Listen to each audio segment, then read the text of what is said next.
اللہ نے ہمیں ایک نماز عطا فرما دی جس کو ہم آج صلاۃ التراوی کہتے ہیں. میرے نبی کے زمانے میں اسے قیام اللیل کہا جاتا تھا. اس لیے حضرت عائشہ رضی اللہ تعالیٰ عنہ کی روایت ہے جس سے 8 رکعت والے حضرات استدلال کرتے ہیں کہ رمضان اور غیر رمضان میں اس کو امام بخاری نے قیام اللیل کا ہی عنوان دیا ہے. آپ نے 11 رکعت سے زیادہ نماز نہیں پڑھی. ایک ضعیف روایت میں ہے کہ آپ نے 3 دن پڑھائی نماز. یہ تو صحیح روایت ہے. کتنی رکعت پڑھائی؟ تو ایک ضعیف روایت میں ہے کہ 20 رکعت پڑھائی. اچھا، ضعیف روایت سے عبادت ثابت نہیں ہو سکتی حکم شرعی. تو جب حضرت عمر رضی اللہ تعالیٰ عنہ نے سب کو، میرے نبی کے دور میں 3 دن کے بعد آپ تو آئے نہیں کہ کہیں فرض نہ ہو جائے، تو صحابہ اپنے طور پر قرآن سنتے تھے ٹولیوں میں. صدیقی دور میں 2 سال وہ فتنوں میں گزرا، تو اس میں بھی اسی طرح چلا کہ ٹولیوں میں ہوتے تھے. حضرت عمر رضی اللہ عنہ کے زمانے میں حکومت مضبوط ہو گئی، طاقتور ہو گئے. تو ابتدائی سالوں میں نہیں، چند سالوں کے بعد اب مسجد میں تشریف لائے تو لوگ اس طرح کوئی 4 ادھر 4 ادھر 5 ادھر 10 ادھر 20 ادھر، کہنے لگے ان کو ایک امام پہ جمع کر دیا جائے تو کتنا اچھا ہوگا. تو آپ نے سب کو اکٹھا کیا اور ابی بن کعب رضی اللہ تعالیٰ عنہ کو امام بنایا اور سب کو ایک نماز پہ جمع کر کے 20 رکعت کا حکم عطا فرمایا.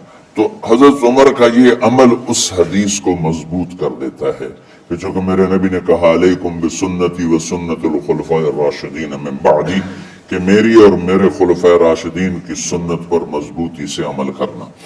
تو حضرت عمر کا جو 20 رکعت طے کرنا ہے، اگر ان کا اپنا اجتہاد ہے تو بھی ہمارے لیے عمل کے لیے کافی ہے، اور اگر ان کو یہ یاد ہے کہ میرے نبی نے 20 پڑھی تھیں تو اور زیادہ اچھی بات ہے. لیکن بہرحال جو 8 پڑھتا ہے ہمارا اس پہ بھی کوئی اعتراض نہیں، چونکہ وہ بھی حدیث کے ساتھ بات کرتا ہے. اور باقی پوری امت 20 پڑھتی ہے، ان پر بھی اعتراض نہیں. میں ایک جگہ سے گزر رہا تھا، نماز کا وقت ہو گیا، اہل حدیث کی مسجد تھی، میں وہاں نماز پڑھنے چلا گیا. تو ایک بہت بڑا اشتہار لکھا ہوا تھا، 20 تراویح ثابت کرنے والے کو 5 لاکھ روپے انعام. کہ 20 تراویح، سینکڑوں سال سے امت کا عمل 20 تراویح آ رہا ہے. تراویح کا نام جو پڑھا مجھے یوں لگتا ہے کہ اہل مکہ، یعنی اہل مکہ جو تھے نا، وہ 4 تراویح پڑھ کے ایک طواف کرتے تھے. تو وہ آرام کے لیے ہوتا، ترویحہ آرام، تھوڑی دیر کا آرام. تو 4 تراویح کے بعد ایک طواف کرتے تھے. وہ چھوٹا سا طواف 10 منٹ میں ختم ہو جاتا تھا، اور پھر 4 تراویح پڑھتے تھے، پھر طواف کرتے تھے، پھر 4 پڑھتے تھے، پھر طواف کرتے تھے. یہ صحابہ کے تھوڑے بعد کے دور کی بات. تو مدینے والوں کو پتا چلا کہ مکے والے تو یہ کرتے ہیں. وہ کہنے لگے اساں کی کریے. انہوں نے کہا اسی 40 تراویح پڑھیں گے، 40 رکعت. وہ 40 رکعت پڑھتے تھے. تو نوافل میں کوئی سختی نہیں کہ بھائی 8 سے زیادہ نہیں پڑھنی، بدعت ہو جائے گی، اور 20 پڑھنا بدعت ہے. یہ سب جہالت کی بات ہے. یہ 8 پڑھ رہے ہیں یہ غلط ہے، یہ بھی حماقت کی بات ہے. جو صحیح حدیث سے دلیل پکڑ کے کوئی عمل کرتا ہو تو بھائیو اس سے بحث نہ کیا کرو، مناظرہ نہ کیا کرو. یہ بہت نادانی والی بات. اور امت کا خلق لاکھوں کروڑوں انسانوں کا ایک عمل پہ جمع ہونا، یہ بذات خود اس کی طاقت کی ایک دلیل. اور حرمین جب سے میرے رب نے حضرت عمر نے 20 رکعت شروع کی، آج تک وہاں بھی ساری مساجد میں 8 رکعت تراویح ہوتی ہے، لیکن حرمین کی مسجد میں 20 رکعت، ادھر بھی ادھر بھی. اور یہ جو وہاں ختم قرآن پہ دعا نہیں مانگی جاتی، یہ کس کا عمل ہے؟ حضرت عثمان کا. حضرت عثمان نے اپنے دور خلافت میں تراویح پڑھانے والے سے کہا جب قرآن ختم کرو تو دعا کرنا. وہ کہنے لگے جی کیا دعا کروں؟ کہ جو تیرے دل میں آیا کرنا. تو ختم قرآن کی رات تراویح کی آخری رکعت میں من الجنت والناس کے بعد دعا کے لیے ہاتھ اٹھانا، یہ حضرت عثمان رضی اللہ تعالیٰ عنہ نے اس کو زندہ فرمایا. اور امام دعا کرتا تھا 1 منٹ 10 منٹ 20 منٹ جتنے بھی، اور پیچھے لوگ آمین کہتے تھے. وطر کی جماعت نہیں ہوتی تھی. وطر کو باجماعت حضرت علی رضی اللہ تعالیٰ عنہ نے شروع کی کہ وطر کو بھی باجماعت پڑھا جائے. تو یہ ان کی سنت ہے کہ وطر کو باجماعت پڑھا گیا. تو اب یہ لہٰذا یہ سارے سنت جو کام ان خلفۂ راشدین سے ہوا وہ بھی سنت ہے. تو اللہ نے ہمیں ایک عبادت دے دی کہ میرا قرآن پڑھو اور سنو. پہلی امتوں کو تراویح کیوں نہیں تھی یا قیام اللیل کیوں نہیں تھا؟ کہ ان کو اپنی کتاب یاد ہی نہیں ہوتی تھی. وہ اپنی کتاب کے حافظ نہیں ہوتے تھے. وہ اپنی کتاب یاد ہی نہیں کر سکتے تھے. صرف نبی کو یاد ہوتی تھی. اللہ نے ہمارے لیے کتنا آسان کر دیا کہ 7 سال کے یہ چھوٹے چھوٹے بچے قرآن یاد کر رہے ہیں، 70 سال کا بوڑھا قرآن یاد کر رہے ہیں. یہیں یہ مولوی یوسف صاحب کا ساتھی تھا، یا پتہ نہیں ان سے پہلے تھا، سلمان، مولوی سلمان، آج کل امریکہ میں ہوتے ہیں.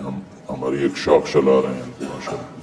وہ شروع میں یہاں تھے تو یہاں تراویح پڑھانے کے لیے ہمارے پاس حافظ کوئی نہیں تھا. وہ حافظ نہیں تھے.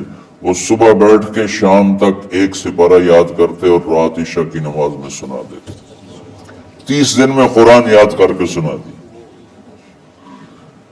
مطلب یہ سنی سنائی بات نہیں، ہمارے اسی حسنین، اسی ممبر اور محراب کی بات ہے کہ یہی اسی مسجد میں انہوں نے صبح سے مغرب تک یاد کرتے تھے اور پھر عشاء میں کھڑے ہو کے سنا دیتے تھے. پیچھے ہوتے تھے لقمہ کوئی دینے والا شاید، لیکن بہت خوبصورت پڑھ کے 1 دن میں یاد کر کے سنا دیا. اور ایک مجھے نام بھول گیا کہ 3 دن میں قرآن یاد کیا. 10 سپارے 1 دن میں یاد کیے، 10 دوسرے دن میں یاد کی، 10 تیسرے دن میں یاد کی. وَلَقَدْ يَسَّرْنَا الْقُرْآنَ لِلذِّكْرِ فَهَلْ مِن مُدَّكِرٍ. تو اللہ تعالیٰ نے اس کو نصیحت کے لیے بھی آسان کیا ہے اور یاد کرنے کے لیے بھی آسان کیا ہے. کوئی کتاب پہلے یاد نہیں ہوتی تھی کسی کو. ماشاءاللہ تم میں کتنے حفاظ بیٹھے ہیں اللہ کے فضل سے. تو اللہ نے ہمیں رات کی نماز عطا فرمائی، اور چونکہ یہ ایک مشقت ہے تو میرے نبی نے کہا یہ رات کی نماز کے ہر سجدے پر 1500 نیکی لکھی جاتی. 1500 نیکی لکھی جاتی. اور اللہ تعالیٰ ہر سجدے پر جنت میں ایک محل بناتا ہے جس کے 60,000 سونے چاندی کے دروازے ہوتے ہیں، اور ایک درخت اس کے لیے لگاتا ہے جس کے نیچے 100 سال گھوڑا دوڑ سکتا ہے. تو رمضان کا اہتمام آپ رجب سے شروع فرما دیتے تھے. میرے نبی نے 9 رمضان دیکھے، 9 رمضان اپنی زندگی میں. 9 رمضان.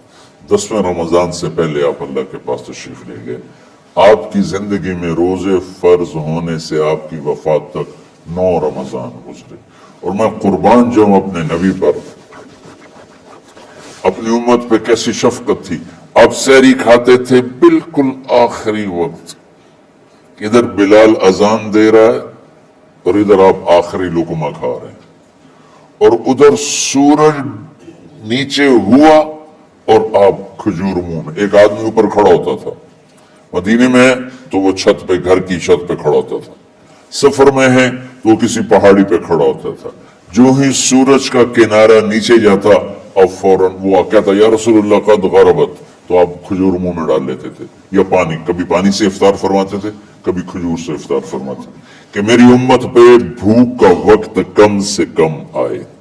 آج کل جو یہ ہمارے افطاری کے اوقات ہیں نا، یہ سورج ڈوبنے کے بھی 2-2.5 منٹ بعد کے ہیں کہ احتیاطاً.